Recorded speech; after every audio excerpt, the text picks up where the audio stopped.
करनी है। जैसे सपोज करो √2 कैसी संख्या है, अपर में है, √5 अपर में है, √3 √7 √11 √13 ये सभी कैसी संख्याएं अपर में, कैसी संख्याएं। कितने सवाल हो गए देखो, 1 2 3 4 5 6 क्या सवाल है ये 6। कैसे सवाल आ सके पेपर में, सिद्ध करो √2 एक अपर में संख्या है, सिद्ध करो √5 एक अपर में संख्या है, सिद्ध करो √3 एक अपर में संख्या है। अब तुम्हारी बुक में ये है √2 √5 और √3, तो एक्स्ट्रा वो √7 दे सके, √11 दे सके, √13 भी दे सके, ठीक है। तो रटना नहीं है, समझ गए, सिर्फ समझेंगे। तो सवाल है, क्वेश्चन बताओ कौन से कराओ इसमें से, क्या करा दो। तो सबसे पहले लिख देंगे हम यहाँ पर सिद्ध करना है, सिद्ध करना है। क्या सिद्ध करना आपको, √5 एक अपर में संख्या है, √5 एक अपर में संख्या है। यह सिद्ध करना है कि √5 क्या है, एक अपर में संख्या, कैसी संख्या है, ठीक है। अब सामने देखो हम करेंगे इसको विरोधाभास विधि से। कौन सी विधि से करेंगे, पहले एक चीज बताओ कि सिद्ध करना क्या होगा, सिद्ध करना क्या होता है। जैसे सपोज करो पंखा चल रहा है, क्या चल रहा है, आपसे कहा जाए कि सिद्ध कीजिए यह एक पंखा है, सिद्ध करो कि ये कहा है, तो तुम एक विशेषता नहीं तो बताएंगे, हैं भैया विशेषता नहीं तो बताएंगे कि लाइट का चले, हवा दे, सर्दी में ठंडी हवा दे, गर्मी में गर्म हवा दे। वातानुकूलित थोड़ी है, कूलर का है, कूलर वातानुकूलित है, तो हमेशा ही कैसी देखो, ठंडी, चाहे गर्मी हो चाहे सर्दी हो। पंखा कैसा है, गर्म दे और ठंडी में ठंडे दे, ठीक है।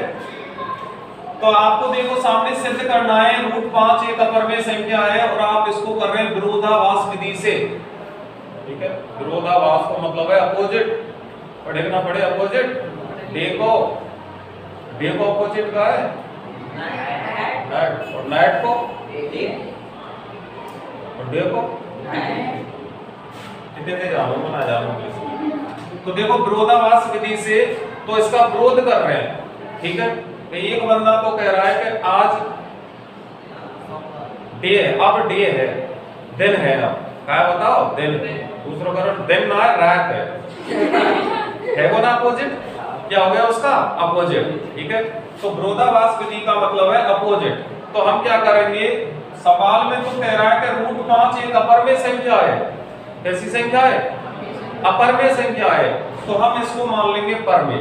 क्या मान लेंगे, तो यहाँ लिख देंगे माना √5 एक पर में संख्या है, एक पर में संख्या है। पता विरोध कर दियो ना, उल्टो क्या कर दियो, विरोध। सवाल तो कह रहा हो कि अपर में, हमने इसका विरोध कर दिया कि अपर में नहीं है, कैसी संख्या है, एक पर में संख्या है, कैसी संख्या है, ठीक है। अब हम जाने कि जब पर में संख्या है तो पर में संख्या की परिभाषा है ऐसी संख्या जिसको p/q के रूप में लिखा जा सके। तो लिख देंगे साहब √5 बराबर p/q, p/q लिख दियो भाई। पर में संख्या मान ले तो या किसके रूप में लिख सके, p/q के में, ठीक है। अब बताओ √5 कैसे डिवाइड कर सके, एक से कैसे डिवाइड कर सके, ये कोई तो भाग जाएगा हमें और कुछ हो जाएगा, ठीक है। तो यहाँ लिख देंगे, यहाँ p/q का सार्व एक है, क्या है सार्व, सार्व जाने का तुम सार्व शिकायत है मैं तुमको सार्व बताओ जल्दी। 15 के सार्व गुणनखंड क्या है, 3 है, 5 है, 15, समझ गए, यही तो सार्व है, समझ गए कि ना समझे, ठीक है। अब बताओ इसके बटे में क्या लिख सके, यह स्थिति में कौन सा गुणा करें, कौन सा गुणा करें, p को गुणा 1 से करेंगे, √5 का गुणा q से करेंगे, √5q, यहाँ लग रहा है वर्गमूल को चिन्ह, किसका चिन्ह लग रहा है, यानी रूट लग रहा है, क्या लग रहा है, तो रूट को हटाने के लिए स्क्वायर करें, तो स्क्वायर को हटाने के लिए रूट करें, ठीक है। तो दोनों पक्षों का क्या कर देंगे, स्क्वायर, क्या कर देंगे बताओ? तो p का स्क्वायर क्या आएगा? रूट 5 का स्क्वायर 5, रूट 5 का स्क्वायर क्या आएगा? 5। क्यों आगे को देखो, रूट 5 का स्क्वायर इसका मतलब है रूट 5 इंटू रूट 5, पचम पचम, और 25 को वर्गमूल का आवे का आवे। अब याद रखियो रूट 87 गुणा रूट 87, तो 87 को गुणा 87 से मत करियो, तो 87 को गुणा 87 से करे फिर का वर्गमूल निकाले, डायरेक्ट लिख दीजिए उत्तर कितने का आवे हो, समझ गए? अब यहाँ गुणा करते हैं फिर वर्गमूल निकालते काफी टाइम लगेगा। जैसे आपको रूट 45 का स्क्वायर, रूट 45 का, तो उत्तर क्या आएगा? 45, उत्तर का आवेगा, तो गुणा भाग करने की जरूरत है क्या? तो सामने देखो स्क्वायर कर दिया, इसको डाल दिया समीकरण फर्स्ट, इसको डाल दिया समीकरण फर्स्ट, कौन सा समीकरण डाल दियो? ठीक है। अब सुनो, जैसे अगर हम पक्षांतर करें, क्या करें हम? जैसे ई पी है, क्या है बताओ? पी स्क्वायर है। अब जब स्क्वायर में भाग जाएगा तो पी में हो जाएगा, अगर 20 में भाग जाएगा जब तो 20 के स्क्वायर में भाग जाएगा कोई संख्या को। एक बात बताओ, अब जैसे ये बटे में 3 लिख दे, समझ गए? तो अगर 20 में भाग जाएगा तो 20 इंटू 20 में हो जाएगा, और अगर ये 20 में ना जा रहा तो 20 इंटू 20 में चले जाएगा, ना जा, तो संख्या तो सेम है दोनों। तो अब यहाँ से पक्षांतर करें तो ये 5 कहाँ है बताओ? बटे में। अरे 5 कहाँ है? गुणा में, तो गुणा में गुणा को चिन्ह कहीं बदल जाए, भाग में बदलेगा ना बदले? तो सामने देखो, इधर देखो पी स्क्वायर, पी स्क्वायर बटे में क्या होगा बताओ? 5। पी स्क्वायर में 5 को भाग दे तो काम आए हो यहाँ ने क्यू स्क्वायर, काम आए हो क्यू स्क्वायर, ठीक है।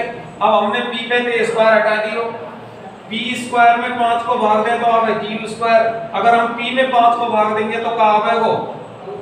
अब हमें सब हो जाए तो करेंगे, हमने पता थोड़ी कोई पी में 5 को भाग जाएगा, जाएगा? तो देखो पी स्क्वायर में 5 का भाग लगाया तो क्या आया बताओ? Q square. इसी प्रकार पी में 5 का भाग लगाया तो क्या मान लिया हमने? आर। क्या मान लियो? कभी मान लो भाई, पी में कोई 5 को भाग जाएगा तो मानेंगे तो R S T U V W कभी मान लो, मान लियो। अब सुनो, एक चीज समझ में आ गई आपके में, कि 5 बटे में आएगा, कहीं के में कहीं के में आएगा, तो पी में किसका भाग जा रहा है? 5 का। किसका भाग जा रहा है? तो यहां लिख देंगे, यहां पी का सार्व 5 है, देखा ना? अरे जा संख्या में जाओ, जैसे 15 में 3 को भाग गए हो, 5 को गए हो, तो ये सार बताओगे ना? तो बताओ यहाँ पी में किसका भाग जा रहा है? तो पी का सार क्या है? 5, ठीक है। इसके बटे में क्या लिख देंगे? फिर वही स्थिति, कौन सा गुणा करेंगे? पी को गुणा 1 से करेंगे, 5 को 8 से करेंगे, 5 8 कहाँ है वो? फिर जैसे दोनों पक्षों को क्या करो? वर्ग, तो यहाँ भी क्या कर देंगे? वर्ग करेंगे, तो पी का क्या आएगा? P square. 5 का क्या आएगा? 5 नावे का आवेगो 25, 5 नावे का आवेगो 25, और आर का क्या आएगा बताओ? Are square. आर का क्या आएगा? ठीक है। अब सुनो, ई पी स्क्वायर है, क्या है बताओ? पी स्क्वायर को मान का है, क्या है बताओ? और यहाँ भी क्या है? जब पी स्क्वायर को मान 5 क्यू स्क्वायर है, तो यह पी स्क्वायर की जगह भी आप क्या लिख सकें? 5 क्यू स्क्वायर, क्या लिख सकें? बात तो ये कही है कि पी स्क्वायर या के बराबर है, बराबर है तो ये हटा गया, जगह लिख दी, ठीक है। अब क्या है? 25 आर स्क्वायर, 25 आर स्क्वायर। अभी 5 को अगर हम पक्षांतर करें तो माइनस में होगा, प्लस में होगा या बटे में जाएगा? अरे 5 प्लस में होगा या माइनस में होगा या बटे में जाएगा? बटे में जाएगा। तो 5 से 25 डिवाइड है वो के बार? 5 बार। तो क्यू स्क्वायर बराबर 5 आर स्क्वायर, क्यू स्क्वायर बराबर 5 आर स्क्वायर, ठीक है। अब जैसे आप 5 को वापस पक्षांतर करें, तो क्यू के बटे में क्या आएगा? आएगा ना? किसके बटे में आएगा बताओ? क्यू के में। क्यू के बटे में क्या आएगा? 5। तो यहां लिख देंगे, यहां क्यू का सार्व Q का सार्व क्या है 5 है। दोबारा आ जाओ कथा पर। सिद्ध करनो तुमने सिद्ध करनो रूट 5 का है के अपर में तुमने का मान ली ठीक है। तुमने मान्यो के अनुसार सार्व कहो तुमने जो मान्यो के अनुसार सार्व कहो ठीक है। और बताओ यहाँ नीचे सार्व का मिलगो 5 नीचे सार्व का मिलगो 5 तो बताओ तुम्हारी बात सही है कि गलत है सही है। दोबारा सुनो तुमने यहाँ सार्व का माने हो तो अगर तुम्हारी बात सही होगी तो सार्व नीचे का आना चाहिए आना चाहिए तो सार्व का मिलगो तुम्हारी बात सही है गलत है। और जब तुम्हारी बात गलत है मतलब तुम गलत है मतलब रायत ना है तो क्या फिर तो तुम्हारी बात गलत है तुम खुद गलत सिद्ध कर दिए। तो देखो सामने तुमने ये संख्या क्या मानी पर में तो तुम गलत है तो पर में ना पर कैसी बची तो वो सिर्फ क्या हो एक लैंग्वेज लिखेंगे P बा Q का सार्व 5 प्राप्त होता है। क्या प्राप्त होता है ठीक है। यहां लिख देंगे जबकि एक के अलावा कोई सार्व नहीं है कोई सार्व नहीं है तब हमारी नहीं त्यारी हमारी परिकल्पना हमारी कहीं को त्यारी परिकल्पना मैं कह रहा हूँ चलो कोई बात नहीं। तो हमारी परिकल्पना कैसी थी गलत थी हमारी परिकल्पना कैसी थी ठीक है। तो त्यारी गलत थी परिकल्पना अब जब त्यारी परिकल्पना गलत थी तो ये संख्या पर में ना कैसी है अतः रूट 5 एक अपर में संख्या है। अब बताओ इन 1 2 3 4 5 सवाल कौन पे नहीं होंगे ये रूट 5 की जगह काले बनो है रूट 2 सेम प्रक्रिया सेम लैंग्वेज 5 की जगह 2 प्राप्त हो गई एक के अलावा फिर वही लैंग्वेज लिख देंगे। ओके करो जल्दी से सबको